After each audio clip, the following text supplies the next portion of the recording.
Soulard, j'ai 73 ans. Je suis le 6e d'une famille de 9 enfants.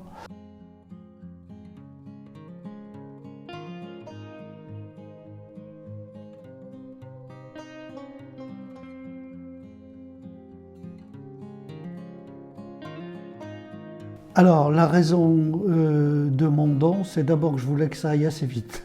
Donc j'ai dit la meilleure façon que ça aille assez vite, il faut l'offrir à l'EHPAD. Dans les EHPAD, c'est souvent très très long et très difficile pour dégager le budget, pour faire accepter le budget, le commander, pour l'installer, c'est très long. Si on passe directement par l'entreprise et si on fait cadeau à l'EHPAD, ça sera beaucoup plus rapide et ça sera beaucoup plus facile.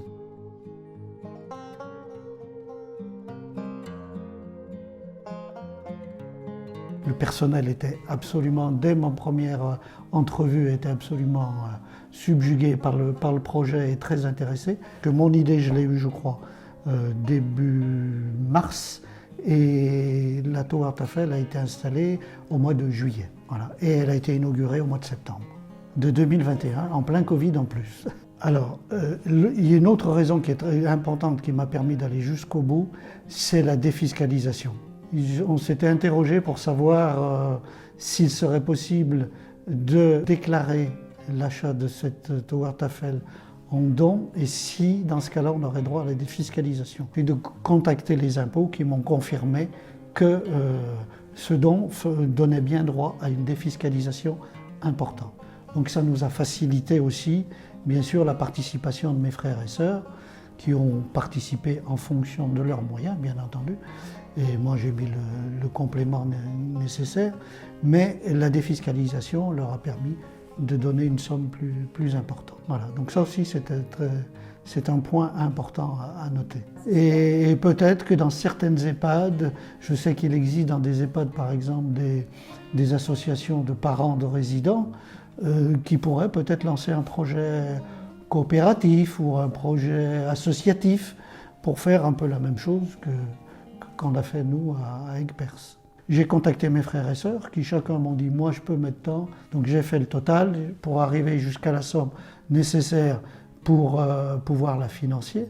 Après, j'ai communiqué ça à l'entreprise MJ Innov qui a donc établi une facture pour chacun des participants à la hauteur de son montant, ce qui permettra vis-à-vis des impôts de le déclarer et donc il n'y aura aucun problème au niveau des impôts de déclarer comme don à une EHPAD. Voilà. Et ça permet que chacun pourra défiscaliser en fonction de ce qu'il a apporté. Donc là aussi j'ai été très, très bien aidé par la société MJ Innov qui a accepté de faire plusieurs factures. Donc ça aussi c'était un point important qui a facilité vis-à-vis de mes frères et sœurs leur participation. Il a simplement fallu que je fasse valider ça par l'EHPAD et par la direction de l'EHPAD qui doit aussi certifier que cet argent est bien un don. L'EHPAD m'a demandé de remplir un papier comme quoi c'était bien un don. J'avais décidé dès le départ, quoi qu'il arrive, de toute façon, de faire le don, mais ça a été aussi facile même pour mes frères et sœurs qui ont participé. Ils étaient même contents et fiers de le faire.